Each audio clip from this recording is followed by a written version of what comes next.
Mr. Funny. Mr. Funny lived in a teapot. It had 2 bedrooms, a bathroom, a kitchen, and a living room, and it suited Mr. Funny very nicely. One day, Mr. Funny was having lunch. He wasn't very hungry, so he only had a daisy sandwich and a glass of toast. Delicious, he murmured to himself as he finished his funny lunch. After lunch, Mr. Funny decided to go for a drive in his car. Mr. Funny's car was a show. Have you ever seen a car that looks like a show?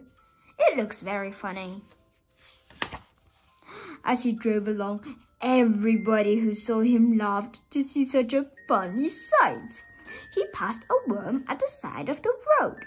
The worm thought Mr. Funny in his funny car was the funniest thing he had ever seen. He nearly laughed himself in two. He passed a pig in a field. The pig thought Mr. Funny in his funny car was the funniest thing she had ever seen. She nearly laughed her tail off. Even the flowers he passed thought that Mr. Funny was the funniest thing that they had ever seen. They nearly laughed themselves out of the ground.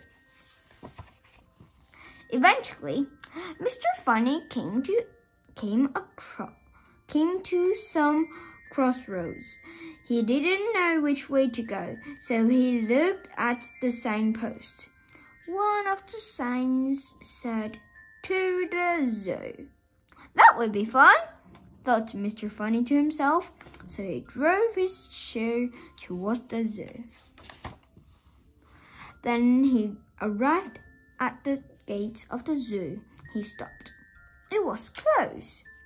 "Sorry," said the zookeeper. "We've had to close the zoo because all the animals have colds and they are all feeling very sorry for themselves." "Oh dear," said Mr. Funny, and then he thought, "Perhaps I can help to cheer them," he said. "Well," said the zookeeper, "it's worth a try." And he opened the gate. Mr. Funny drove into the zoo in his show. The first thing he saw was an elephant. It was true. The elephant was feeling very sorry for herself. Very sorry indeed. Mr. Funny stood and looked at the sad-looking elephant. And the sad-looking elephant stood and looked at Mr. Funny. Oh dear. Then do you know what Mr. Funny did? He pulled a funny face. Mr. Funny, as you'd imagine, is very good at pulling funny faces. The elephant giggled. She'd never seen anything so funny. Mr. Funny pulled another funny face. The elephant burst out laughing. The elephant laughed and laughed and laughed. She laughed so hard that she nearly laughed her trunk off. And she felt a lot better. Mr. Funny went over to the lion's house. There was a lion feeling extraordinarily sorry for himself. Mr. Funny stood and looked at the sad-looking lion. And the sad-looking lion stood and looked at Mr. Funny. Oh dear. And then Mr. Funny pulled the funniest looking face that's probably ever been pulled anywhere ever. Now you've heard a lion roar before, haven't you? Well, this lion roared too with laughter. He laughed so hard that he nearly laughed his whisker to pieces. Then Mr. Funny went around to see all the other animals in the zoo.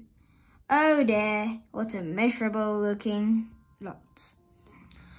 For all of them, Mr. Funny pulled funnier and funnier faces. The big brown bear giggled and then burst out laughing. and the giraffe laughed so hard that she nearly laughed her neck into a knot. And the hippopotamus nearly laughed himself out of his skin, and the penguins nearly laughed their flippers floppy, and the leopard, well, you really should have seen him. He laughed so hard, he nearly laughed his spots off. What a pandemonium. Oh, Mr. Funny, giggled the zookeeper, who had started laughing as well.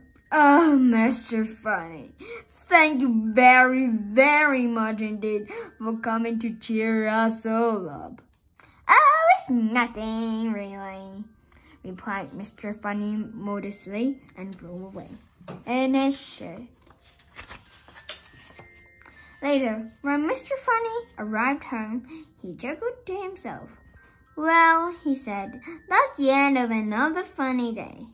And he parked his shoe and went inside his teapot. And because he was feeling thirsty, he made himself a nice hot cup of tea. Cake.